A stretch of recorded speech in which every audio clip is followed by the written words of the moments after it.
And we're live on Tuesday morning.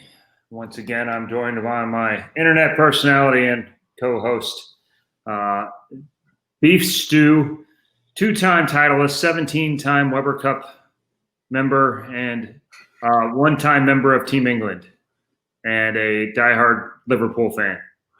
Yeah, you should ask Gary Mage for introduction details. He once said he shot 300 in 12 countries, in 13 galaxies, and even on the Milky Way. Was how he did the introduction. But yeah, we had an interesting weekend, I think, with the string pin tournament that was on. The free falling strings, or whatever it was called, strings attached. Some Strings Attached was the name of it. Yeah. Clever name. we were debating on guests over what we could do for today, and we'd had Couch on, and you said you'd bowled with Kenny, and it might be a little rough to have Kenny on. Sorry, Kenny, nobody knows who you are. So even though JJ rule applied, we went to the first righty in the tournament. We had to go down a little ways, but with that, as you can read across the bottom, the two-time titleist, the 16-time regional titleist, the two-time Atom Splitter champion, and gosh, there's a few other things I could go with, but we're just going to go with a good friend of the show, the Rebel, Tom Daugherty. Thank you for being so kind, Chris. You could have gone many different ways there, so I appreciate that. Well, you didn't mention, actually, you also have two pro shops down in Tampa. Yeah. Hall of Fame pro shop? Huh? Hall of Fame pro shop, yeah. So check out that. You've got Facebook pages, I think. Yeah, I got Facebook pages, Instagram. I got things all over. So check those out. So without further ado, let's crack on with this string deal. So it's nice to see that the left is still good on strings as well as it is on free fall.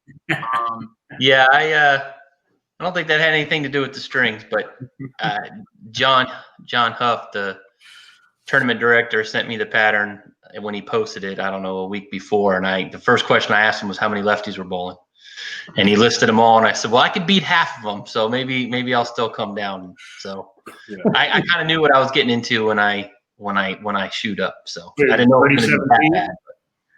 Huh? They just make it 37 or 39? No, it was like 40 feet, but it was not offset, and that the house has got a lot of play on the right side. So once they broke down, they got tricky, and it's the sort of thing that happens. It's happened before. It's gonna happen again when they start off fair on both sides. They usually don't end that way.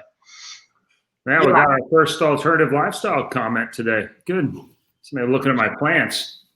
Hey, Rob. How's it going? What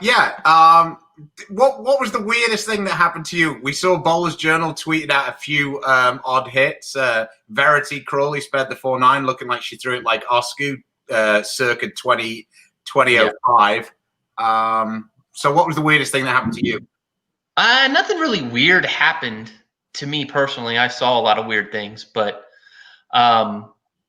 it just, I can't think of one thing that happened that was weird. I hit, obviously, scores. I hit the pocket a lot, so nothing really weird happened. There was a lot of strikes that I got that wouldn't have been strikes. Mm-hmm. Did you get any messages?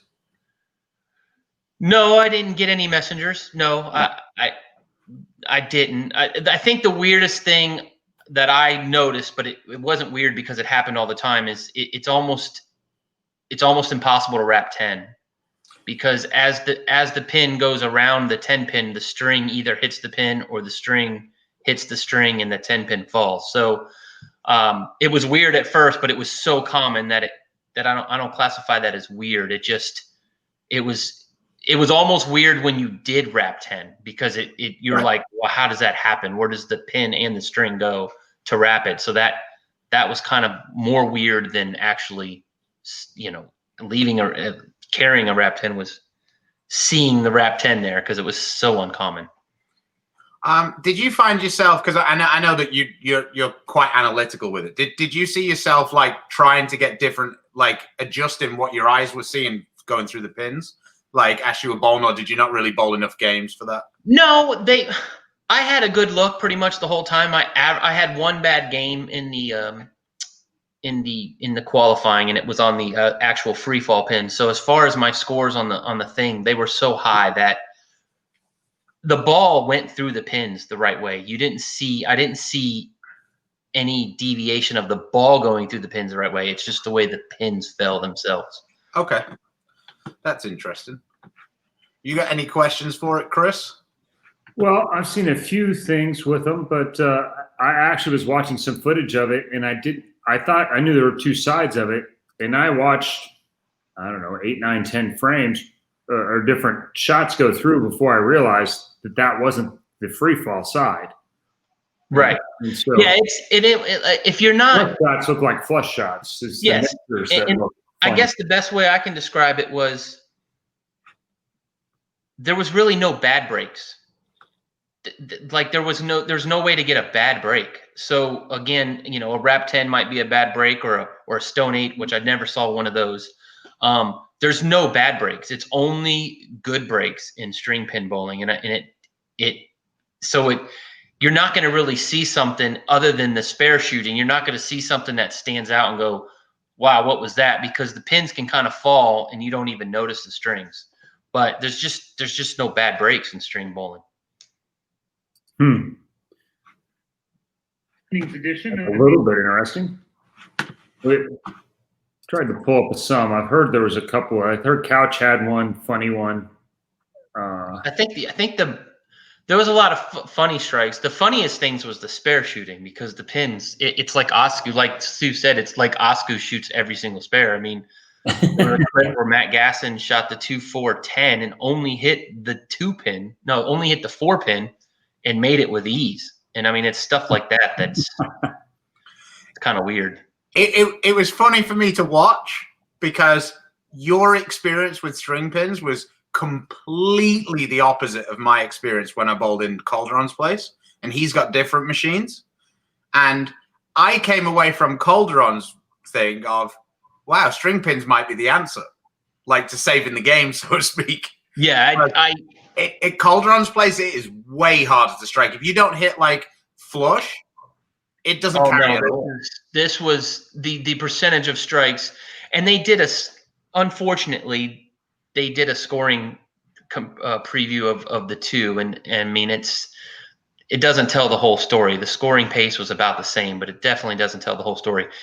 If you hit the pocket on the string pins and you didn't strike, everyone took notice. It was pretty shocking. I bowled 488 bowling against Cortez. Now, granted, we bowled on the national team shot. We didn't bowl on a house shot. Yeah. But I also bowled the previous day, and we bowled on some stuff that was a little easier. And if you didn't hit like pretty much flush, it wasn't a strike. And now maybe that's got to do with the kickbacks, or maybe Calderon had the pins tighter or whatever, because I know there's a lot of adjustments with like how long the string is and stuff that he was showing me. But yeah, I mean, it's amazing the difference, because if you bowled a tournament on those pins and a tournament at Calderon's pins, I can almost guarantee there'd be a 10 pins a game difference. Yeah, I don't know. I've never done it before, so I don't know the difference. That's the only time I did it. Obviously, the kickbacks were something I noticed. The kickbacks and the flat gutters are something I noticed, because they are definitely different. I don't know how they were different, but for example, we had a ball come back up the gutter like we've all seen happen before, but it was a regular thing. It happened 4 or 5 times. Almost once a game, a ball would come back up the gutter, because the way the kickbacks were, the pins really wanted to bounce back out. And when I was bowling on them, my mentality was I'm bowling no tap. We've all bowled those tournaments where I just got to hit the pocket, I'm going to get a strike. And it was kind of the same thing for me with the string pin. I felt like if I just made an okay shot, I wasn't going to get 9. I was going to get a strike. Okay, let me just quickly share the screen. I've pulled up 2 particularly fun frames with me and Cortez. The picture isn't as great as it could be, because, whatever. But let's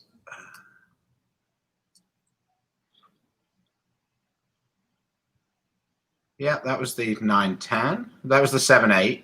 Yeah, that Then West Cortez.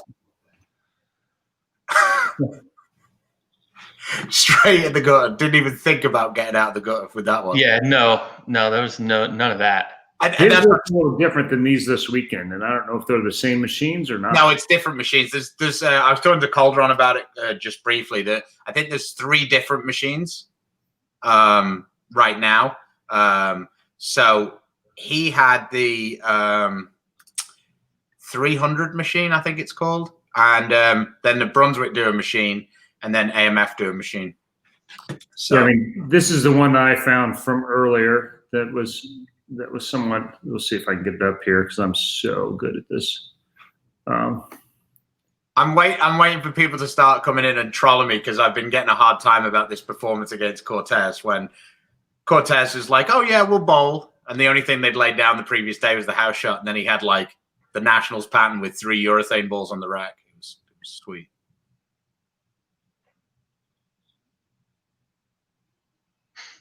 That one looked a little different to me. there was so many that you just the 10 pin for a righty, the 10 pin just fell by itself. Like obviously something on the strings hit it, nothing touched it, and so it was just, I mean, a hit like that. If he would have left the 7 pin, I would have been more shocked. I mean, it was a shaker 7, and I mean, it's a flat 7. It's a he didn't hit it. It just all of a sudden just kind of. It looked like the kingpin footage. Right. We're like, oh yeah, there we go.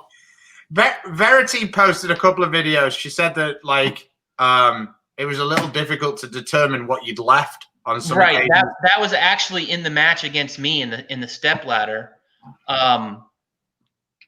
One flaw with this system is there's a screen that comes down like a sweep. You'll see it here after he strikes. Then this screen comes down, right?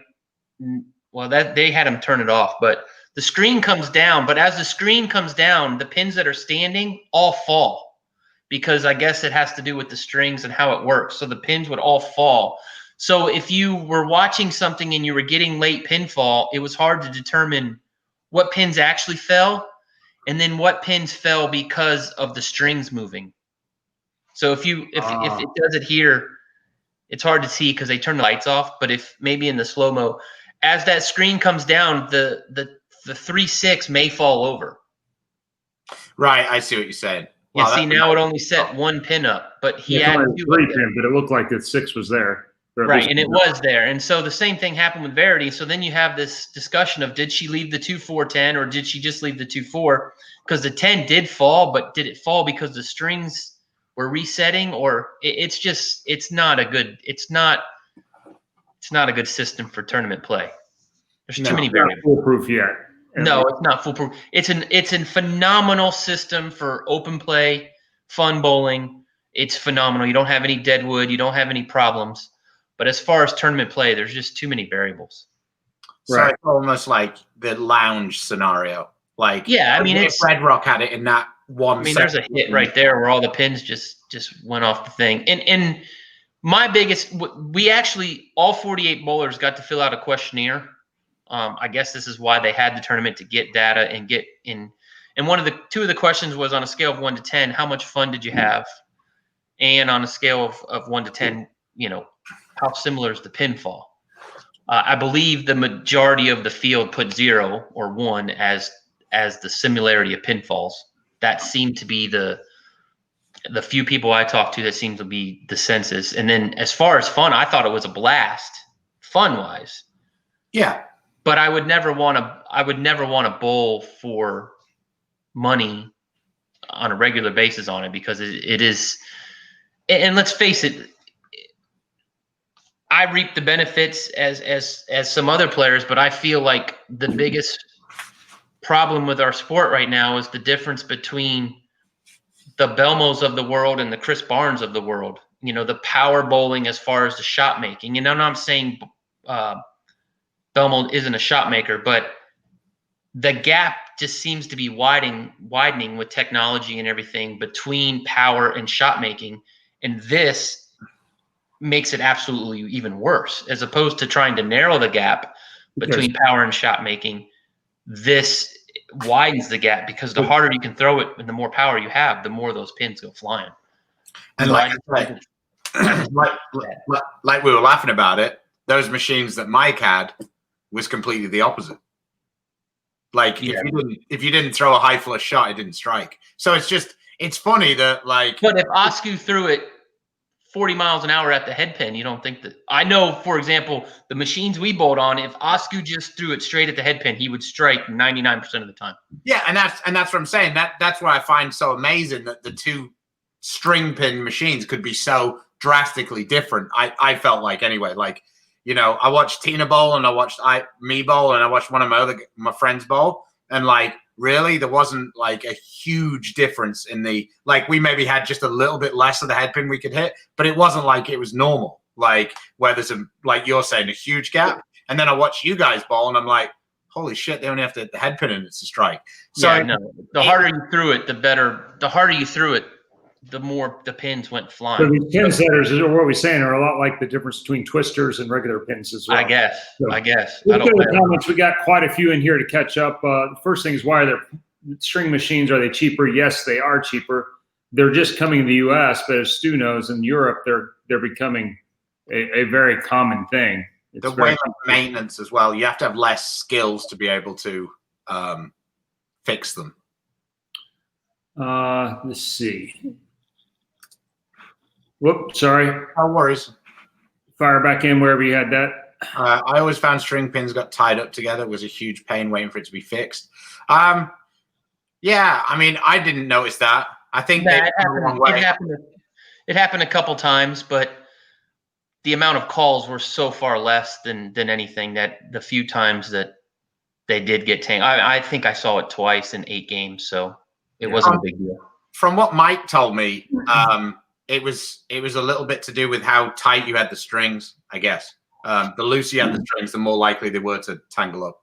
He was explaining there's quite a lot of adjustments on the string tension and the length of the string and stuff.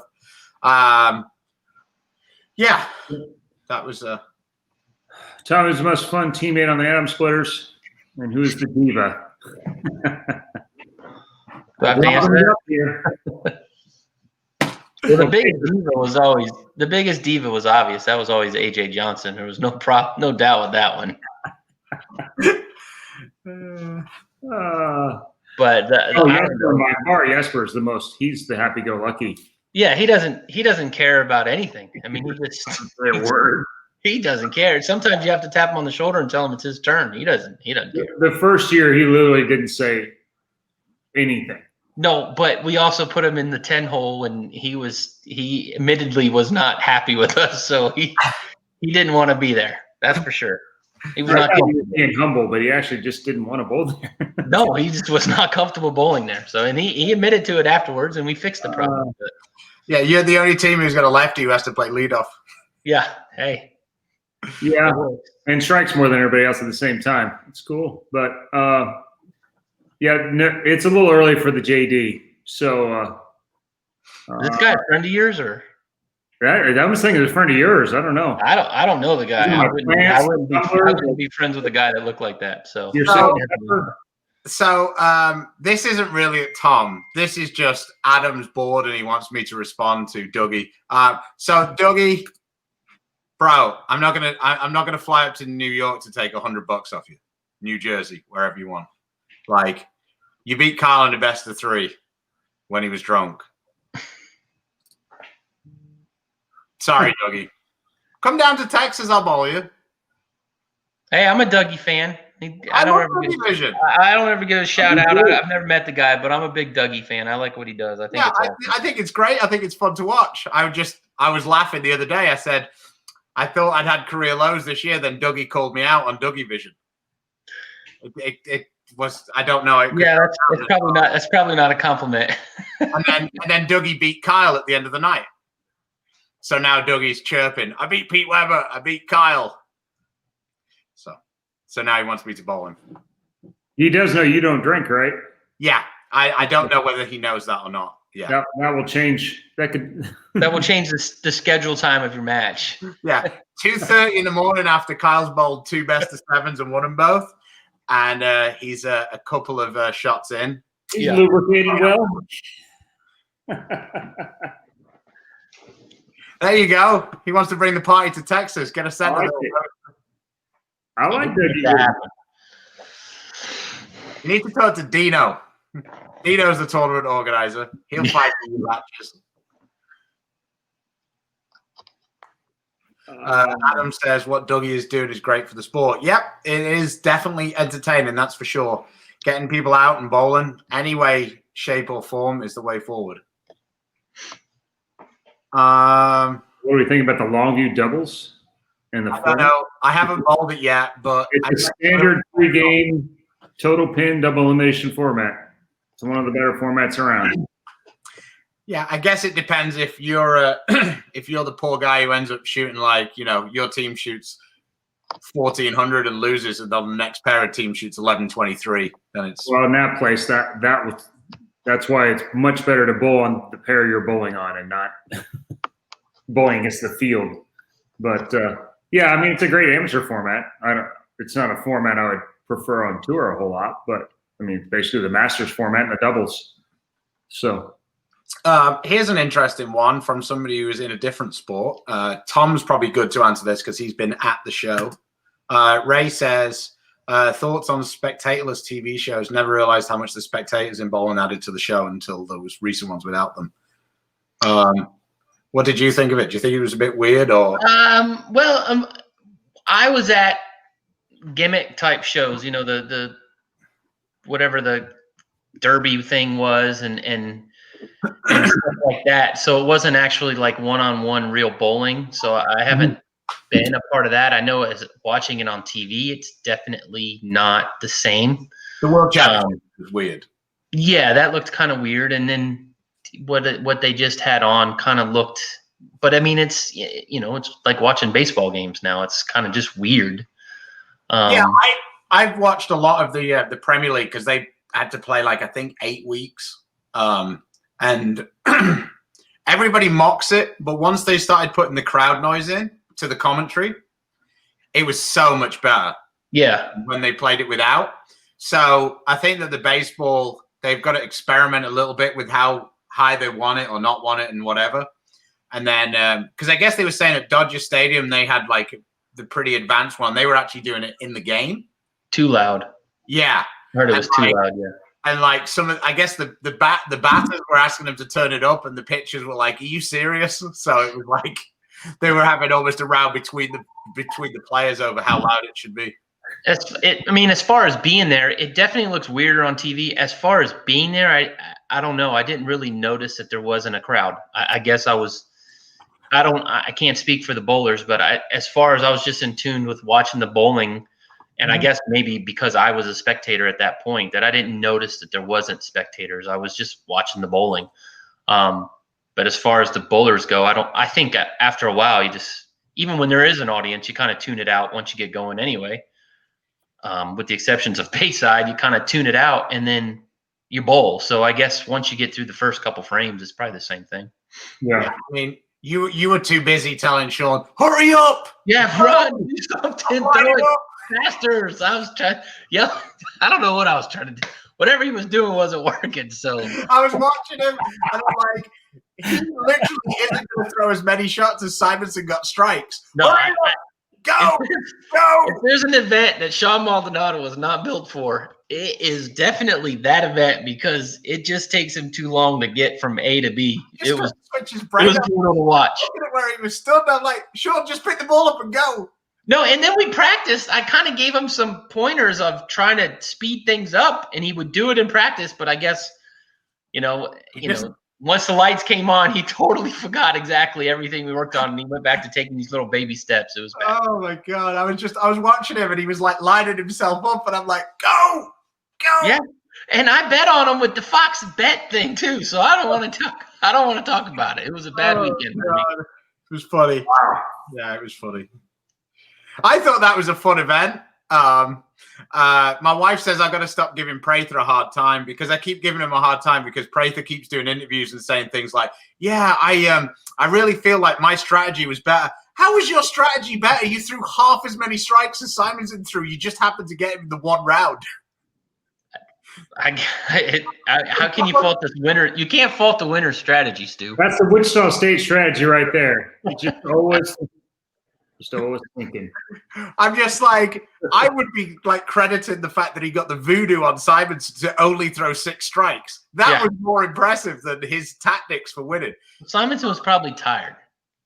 Yeah, maybe. I It mean, was the rope-a-dope strategy he'd used. the one thing he did say that did make a lot of sense was he said that he decided to throw it harder than everybody else because I guess the second tiebreaker was fastest strike. Yeah, that was that was one of the most insane things I've ever heard. But yeah, it was the fastest strike. So he spot. It never came down to that, thank God. But he was definitely spotted a half a strike by throwing it harder. Could you imagine Oscu every single time, every round, the first shot he threw 100. Yeah. If he got a strike, he's like, oh, well, I've got the tiebreaker. Yeah. I don't know where they came up with that tiebreaker, but. Here's one of our regular viewers, Frank, Trolling Barnes. He got a second major for that, though. Who knows? They may make it. This is someone not familiar with the size of Texas. Already hanging in from that hurricane. That hurricane was a 10-hour drive from here. So most hurricanes will be a 10-hour drive from you. Yeah, we're in North Texas, and actually Galveston is actually only about 5. But but from Dallas, you're still going to be a ways. I don't think you're ever going to have to worry about hurricanes.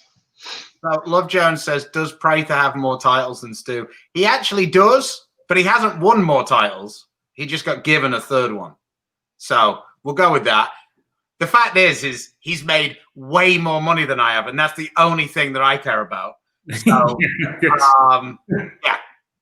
way more money. So when I won my title and it paid 15, it's probably not quite as good as when it paid 100. So since the 3 of us are, if the league happens on late September, we each are probably affected by the timing of that, and at least one of our teammates not being able to make it. What's your take on what should happen there, TD? You give it any thought? Well, I mean, I'm in the camp that it's going to happen. It's 100% going to happen. Do I think it's going to happen in Maine? Unfortunately, I don't, and I'm basing this just off my opinion. No merit whatsoever. I just got a feeling she's locked in on those dates with Fox, and so she's going to give them something. I would rather not do it than do it someplace other than Maine. I just don't think it's the same if we can't do it at Bayside. And unfortunately, I think that's going to be a decision that has to be made sooner than later.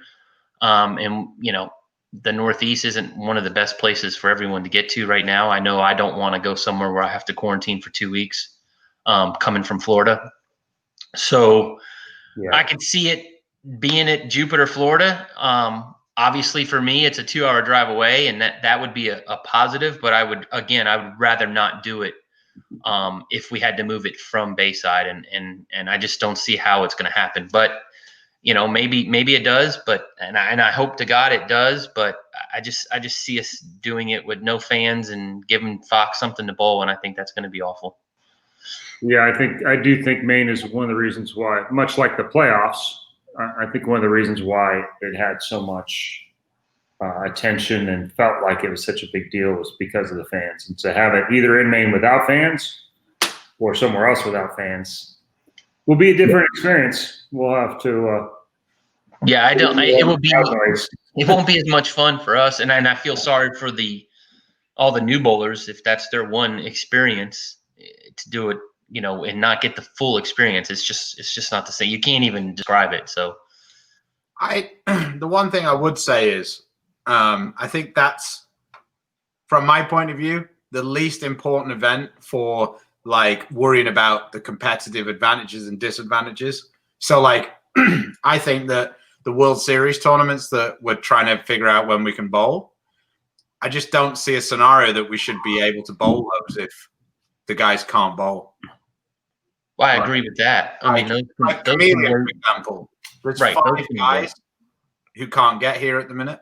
5 out of 16. Like that's the one that I'm more like. The PBA league kind of, to me, it is what it is. Like, we have Belmont on our team, of course we want him to bowl, but Right. like if he doesn't bowl with that, but with that like he dominates that one event. But still, I mean, him in a competition that he's at maybe 50% of his powers is still significantly better than the 68th guy on points. I don't know. I think DJ Archer does pretty good in that event. So he was a little rough last year. But I know I agree with what you're saying. That's why I think the team thing is going to go, because it doesn't matter, and it fills however many hours for Fox. So I don't think it matters. So it's just going to go, and it's going to suck for us that are in it. But it's just going to happen. As far as the World Series going, I agree with you completely. That should be delayed as long as it takes to get the guys that earn that. I'm not one of them, so it doesn't bother me. But I think that if Belmo can't get there to bowl or Jesper, whoever else is in those World Series events, that needs to wait. That's not fair. Bates. Well, there you go. How do you think we should draft replacement players because of COVID? So I have a theory on this. I think that the teams who lost one of their kept 3 should draft first, and then you can determine that order by whatever you want, whether that be rankings or whatever. But it can't be that, like, our teams lose one of our kept 3 and the team that picked Richard Teese with the second to last pick gets to pick before we do. Like, that would be a ridiculous scenario. So that would be the only thing that I would put on it. I don't think that the draft order should have anything to do with. No, I don't know if I'm going to say the same thing you're saying, but I believe that whoever is being replaced, aka Belmo or Jesper in our case, whatever place Belmo is in points currently, that would be the order that they're picked. So Belmo's team, being that he's number 1, would get the first pick, and then whoever falls next in the points that can't be there, I don't know if it's Jesper or whoever, they would get the next pick. Breaking news. TD says he wants Archer over Belmo. Just in the team event. Archer's my guy. He's a good team player. Pull the string. Yeah. But you've got to get the and then pull the string. Is he going to dance and pull the string if there's no fans, though? That would kind of. It would probably slow his mojo a little. Yeah. I don't know. It depends whether you're encouraging him. True. We need you to pull the string. Adam's going after you. He wants your reaction here, but to be honest, you're not. I mean, Voss kind of had a little run on that same kind of follow through before you, and you could pick worse guys to follow, to emulate. I don't care whether I'm the champion of anything, to be honest. Like to make a couple of nickels along the way. Yeah. Yeah. If second place paid well for the rest of my life, I think I'd be okay with it. I'd get over it. Oh, would I rather have 2 Roll to Riches or more titles than Tommy? Those Roll to Riches were worth about 20 second places to first places, and that's when they really paid. I'll live. And Tommy had to give back his Hummer when the lease was up. I didn't have to give my car back. So.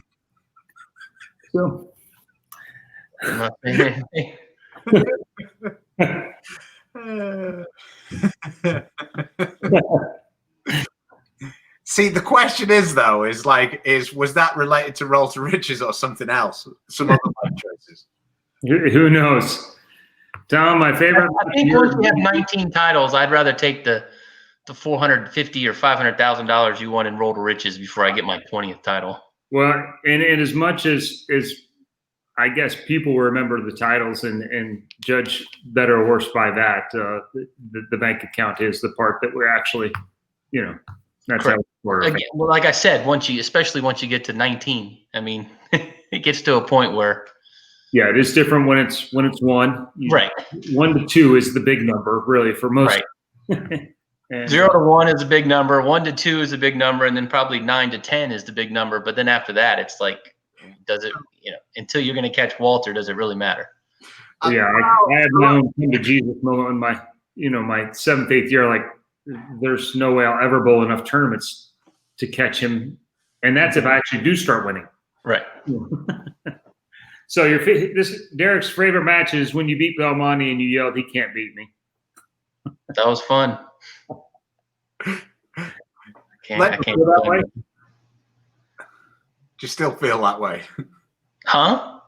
Chris said, "Do you still feel that way?" I mean, I don't know. I think you feel that way against everybody.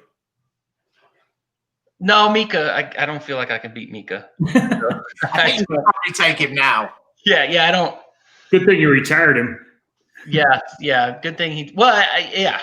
Because someone asked me the other day about bowling him again. I was like, well, if you really think about it, I have to beat him like 15 times in a row. Pretty good amount just to like catch up in total wood. So it's okay if I never bowl him again. I'll give him it. Imagine if Stu's team wins the only year that Belmo isn't on it. That would be something I wouldn't mind seeing. That would be awesome. That would be fun. The amount of shit that we've given Belmo over years, that I can't imagine how bad it would get after that.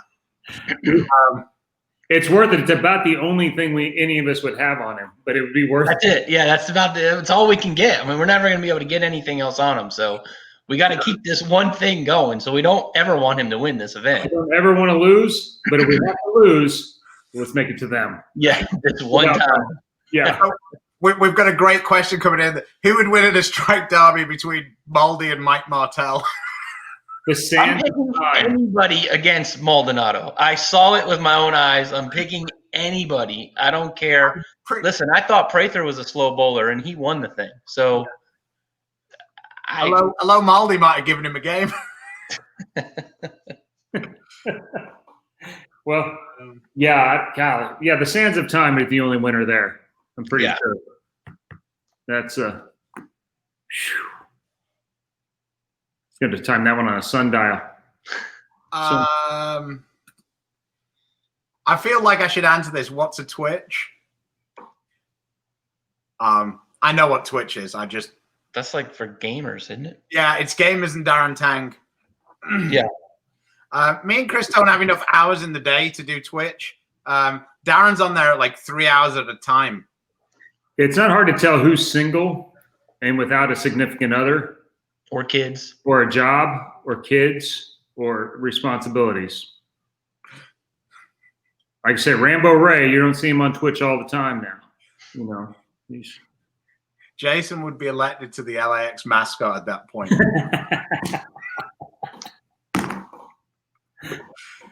How did you miss that one? Just 1 second. Craig, you're about half an hour late. Open a new window when we stop and watch the first half of the show.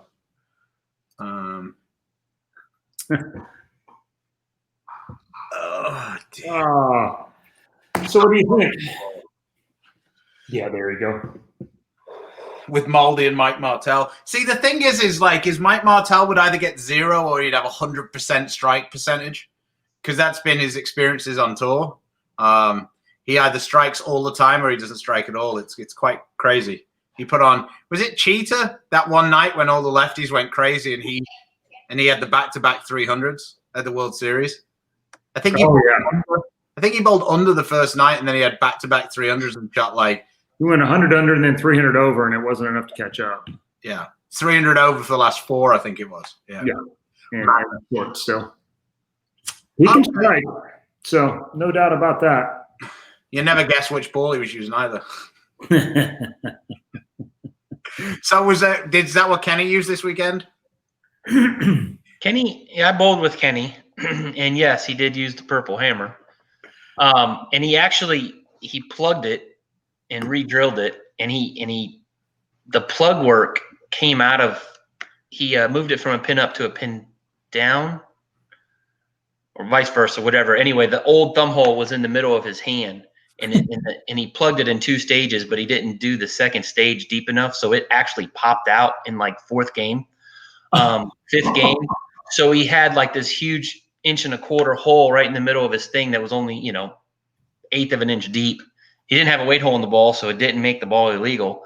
But he actually threw another ball for like 4 frames, and that was his one game where he only bowled 230. All the other games were 250 or higher. So if it wasn't for that mishap, he would have even led by probably another 40 or 50 pins, because he tried to throw a different urethane ball for 4 or 5 frames and just got 9 every shot. But then he just said, you know what, this ball's too good, and he threw it anyway with that big hole in his palm.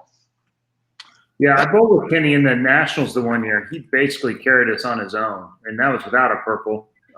He wasn't afraid to put 500 on a ball and go play 1-2 and make it go straight anyway. Yeah, he bowled. Like I said, I've crossed with him all 8 games. So when he missed, it was a shock. Yeah. Thanks, Julianne. That's nice. Thing probably anybody's ever said to us on this show.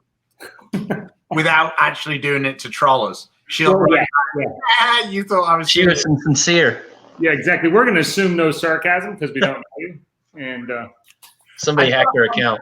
I do have one other question for Tom, though. Like, I know that you didn't really use a balance hole like the way most non-thumbers used it in the past, and I noticed that you'd kind of gone away from it. Is that caused you to have to change the way you're laying the balls out much? Oh, drastically. I used to lay them out. I put a thumb hole in the bowling balls. If I put a weight hole in it, I had a thumb hole and a weight hole. I just didn't put a hole, and then when they said no, I don't know, a couple years ago when we couldn't do that, I still would just put the thumb hole in there because I actually like the feel of the thumb hole, the lip of the thumb hole on my hand. It actually helps me hold the ball. So those layouts were one way, and it took me a while to figure out how to lay out a bowling ball with just 2 holes in it, because it's a drastic difference. So I started that process last year when the rule was announced. And once I practiced with it and got comfortable with it, I just stuck with it, even though I didn't have to. I got over the fact of not feeling that thumb hole wasn't weird to me anymore. So I just drilled the balls as the rule was in effect. Now I still have some older balls that have that hole there that I will have to do something about. But all the new balls I've drilled basically for a year now just have the 2-finger holes. Yeah. I think that the one ball that it's going to make the biggest difference on to the 2-handers is actually the urethane ball. Because you need to get that to slow down as much as possible, obviously, in the front. Right.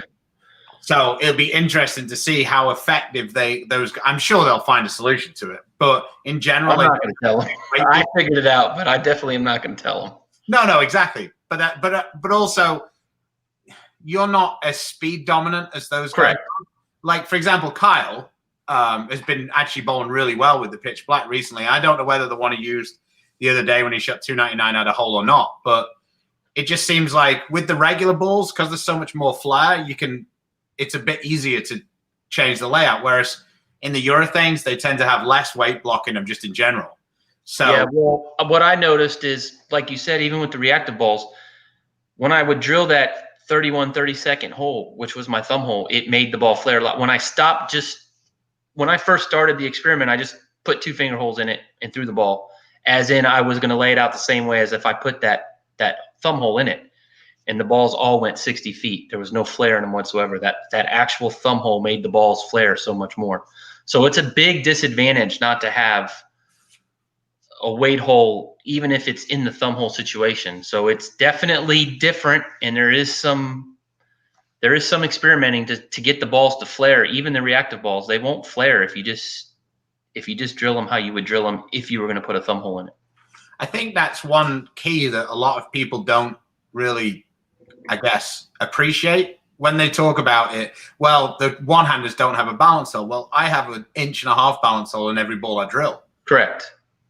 Because the thumb hole, as soon as your thumb comes out of it, is a balance hole. No, that was my argument from the whole get-go, that you don't throw the bowling ball with your thumb. You throw the bowling ball with your fingers, and at the time of release, you actually have a weight hole in your bowling ball.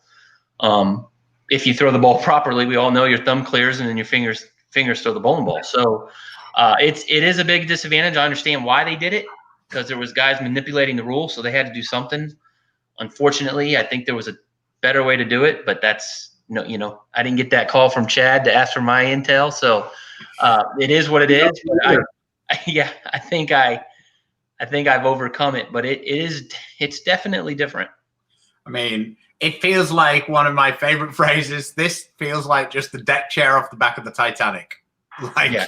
Like in all the things that they could have changed, balance holes is like such a tiny amount that it's just like, this to me feels like they're limiting how high a golfer can tee the ball up. But whatever, it is what it is. I give a shout out. Cole here, he's a local guy.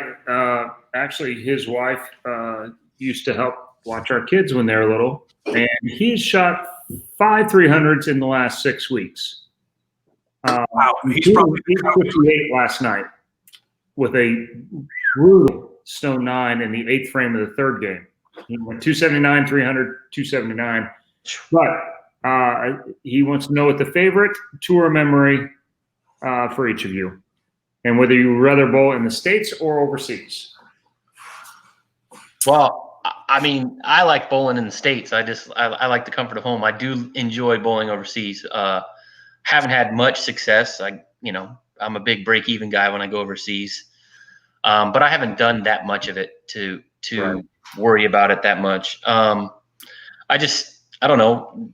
Bowling part is only however many hours during the day. It's what you do when you're not bowling, and overseas sometimes can get a little mundane on what you're doing when you're not on the lanes. As far as the bowling part of it, it is very enjoyable bowling overseas. I love it, but just the whole aspect of it, bowling on tour. I don't think if there was I don't know how these guys do it. The Jespers and the Belmos and everything. They come over here for 10 or 12 or 16 weeks and bowl. I couldn't see myself going to bowl on tour overseas. To go for a week or two. I think the longest I've ever been overseas is maybe 3 weeks when we did some Middle East tournaments. Yeah. That's one thing, but how these guys come over here and be away from home and Stu was one of them that did it before he moved over here. I couldn't fathom doing it, and I don't think there would be no way I could do it. So what was your favorite moment, though? My favorite moment? Bowling on tour, my favorite moment? I don't know. I mean, winning's obviously everybody's favorite moment. Winning was good. Yelling at Bomo is always good. I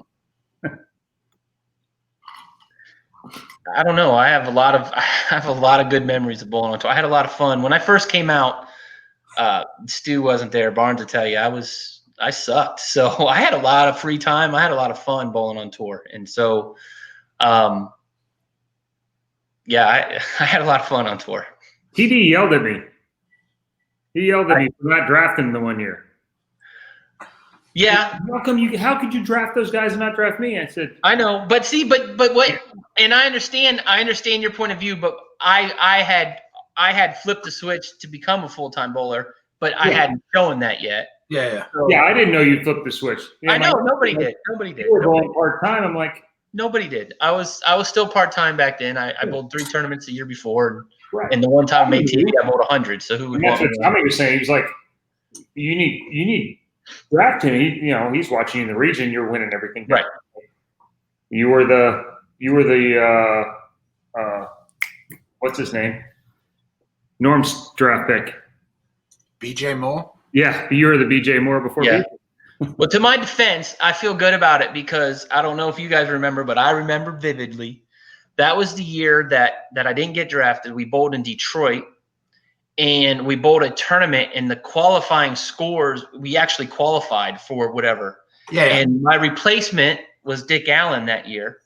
And if they would have drafted me instead of Dick Allen, they would have been the number 1 seed because I had beat Dick Allen by that many pins during qualifying. So if you'd have bowled for me, our team probably would have made all of them. Yeah, but you know what? It wasn't. It was between me and Dick Allen. So I got my revenge on myself. And then you wised up the next year and drafted me, and we won. So it's all good.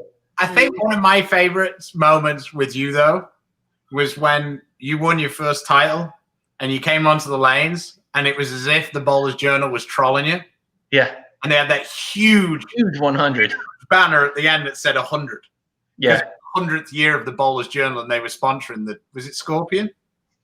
Scorpion. The craziest thing about that whole thing was, obviously I didn't make a spare the first time I was on TV. I had 2 strikes and 8 opens, and I have a very good look in practice. And I'm like, I just need to get this first frame over with, and I'll be fine. And I leave a 3-6-9-10, and I'm like, this is unbelievable. This is. I mean, it was a horrendous shot. I had a great shot to the pocket, and I mean, first shot on TV, nerves, whatever, 3-6-9-10. I can't break it up. I have to leave the 3-6-9-10.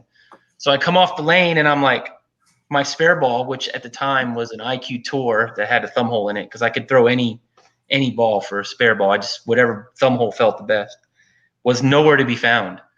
So we had to go off set to get it. So all this has to happen, and then I have to. If I missed that spare, I don't know what would have happened. Thank God I made that spare, because if I would have started the next game with 9, I don't know what would have happened.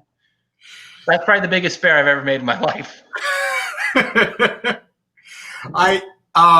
I think my favorite moment, outside of the ones that obviously where it's been me bowling, was when Dom shot 300 on the show in Indy. You know, when he had the fake 300, the 10 strike deal. 10 strikes.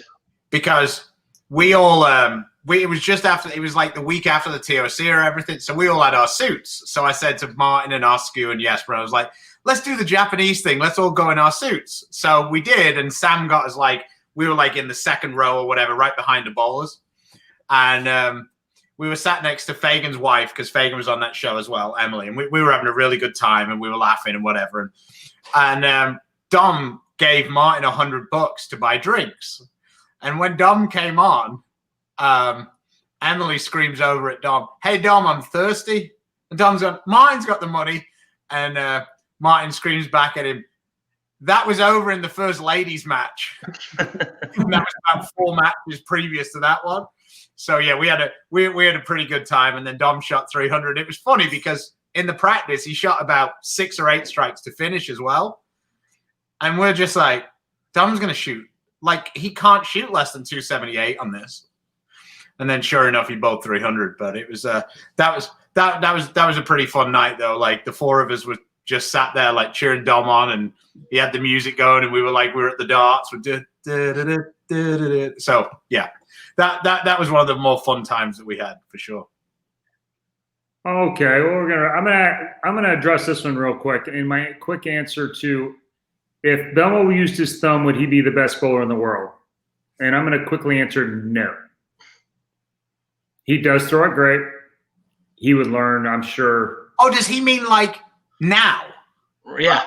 Belmo wouldn't even get drafted for the PBA league if he used his thumb. Get out of here. I don't think he would get a check on tour. Ever.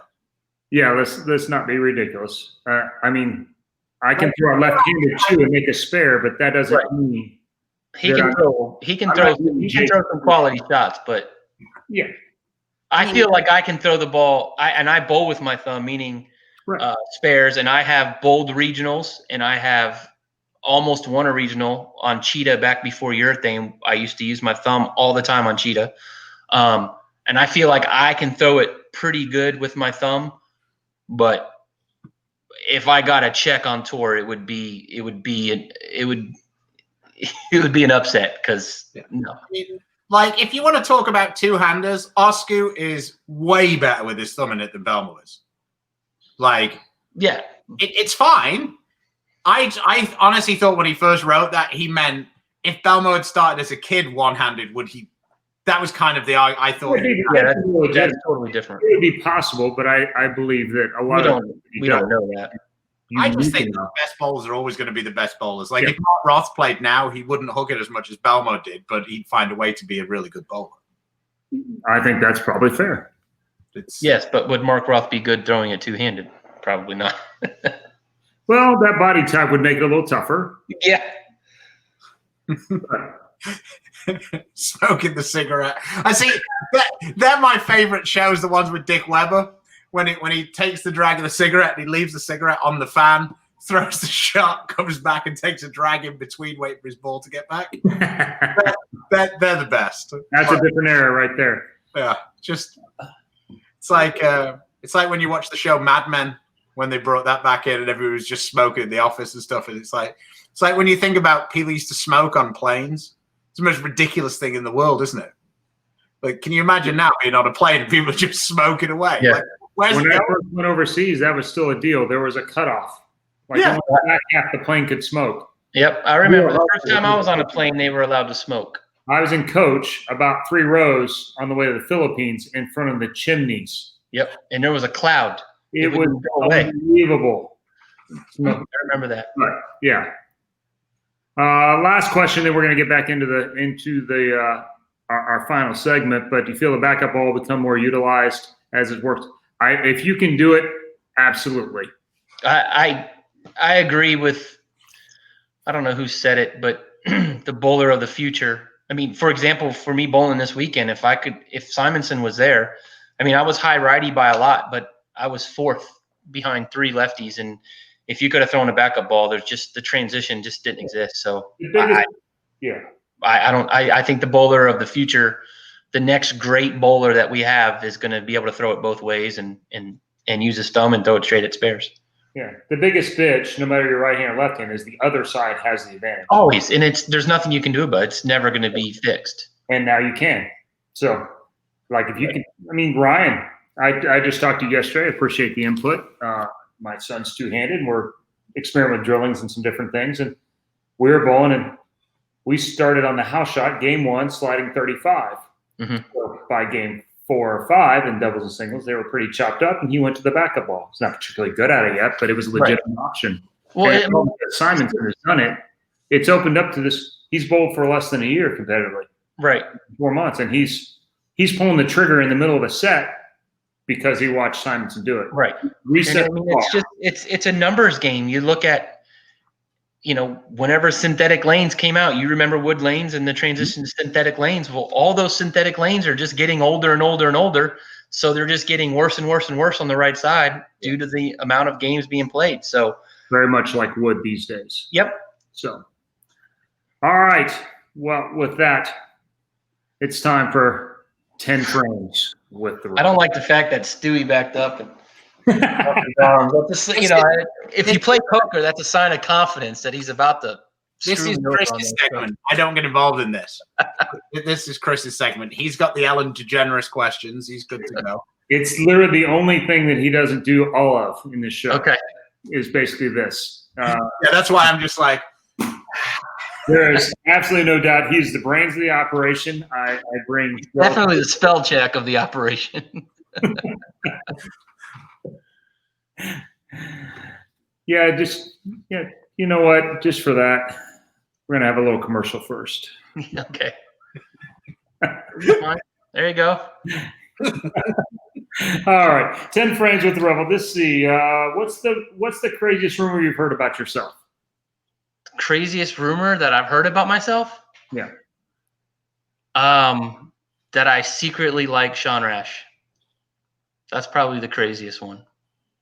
Someone came up to me and we were at a regional, and they said that the Sean Rash and me is a big act. So that I secretly like Sean Rash. That one caught me off guard. I haven't heard a lot of rumors about myself. Most everything is true, so there's not really many rumors. We just thought they were rumors. Yeah, what you think is rumors is probably true. Well, the question everyone says: who's the bigger diva, Randy Peterson or Rob Stone? Oh, it's Randy Peterson. He has to be a diva to stay relevant. Rob Stone's a rock star. Man, you're trying to get off that schneid. I like it. Let's see. You've been with that big group and rooming for. Who's the best and worst roommate of? Oh man, I'm gonna get me in trouble here, huh? I love rooming with. You're not afraid. You're the Rebel. Let me first say that I love my group. I love the house. The best roommate is Sean Maldonado because he's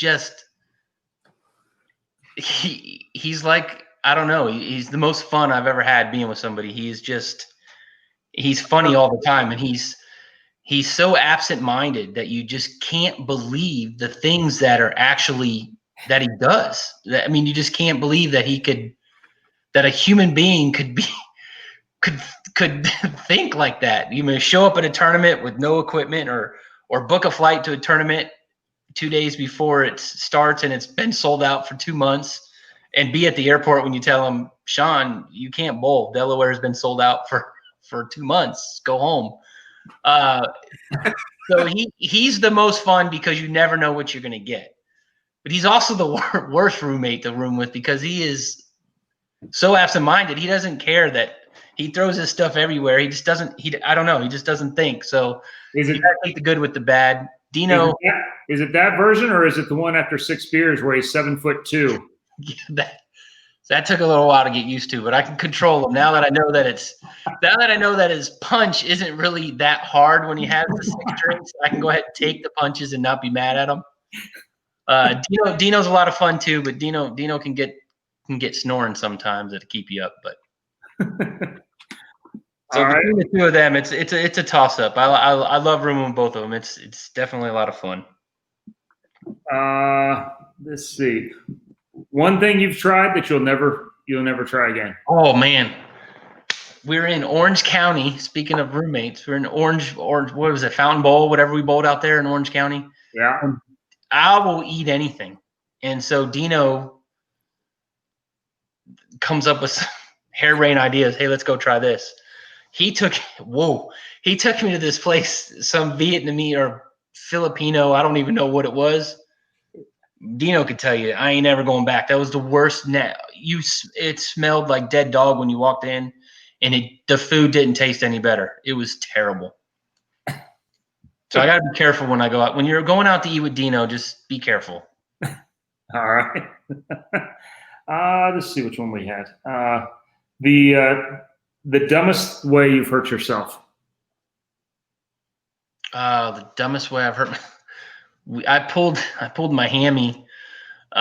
We were at Junior Gold, and we were playing T-ball with the kids. It was the bowlers versus the kids, and man, I thought I was Mookie Betts. I was rounding third, and I was flying. It was probably the 10th game in, heat, exhaustion. I thought I was the greatest athlete on the field, and I tried to dodge this kid, and it didn't work out too well. Man, I pulled my hammy. I was out for about 2 weeks. That was probably the dumbest. I forgot how old I was there for a little while. It's funny that those Junior Gold games were quite. Yeah, Sean. At least Sean was actually playing with us when he got hurt, and you got to watch those Junior Gold events. It was canceled this year. Might have saved somebody an injury, but yeah, that play. I mean, you get with those kids. They just have a lot of energy, and they run you ragged. Yeah, I can't believe it. I can't express to you how angry Don was at Maldonado over that. I can't express to you how angry Maldonado was. I think Don was more a case of that he wouldn't just suck it up and get on with it. He couldn't do it. Trust me, he tried. I promise you, he tried. He was so upset. That was funny. That was a funny moment. And then poor Jake. Yeah, poor Jake. He did his best TD impression at the. He was trying to recreate your. If he would have had more frames, I had a chance. He can still be there now. Yeah. But you hit a pin on every shot.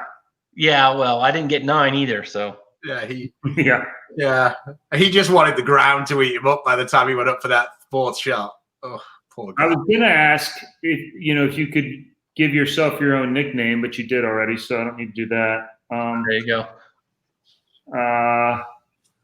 What?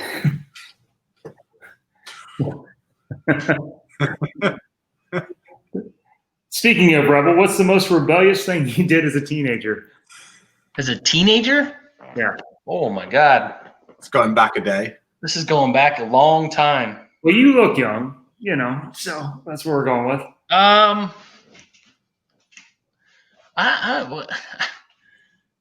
There was I don't know. There was some things we don't want to talk about, apparently.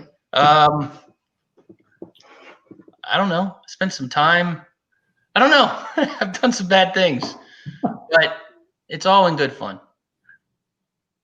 That's what you're leaving us with, huh? I mean, now I'm the rebel.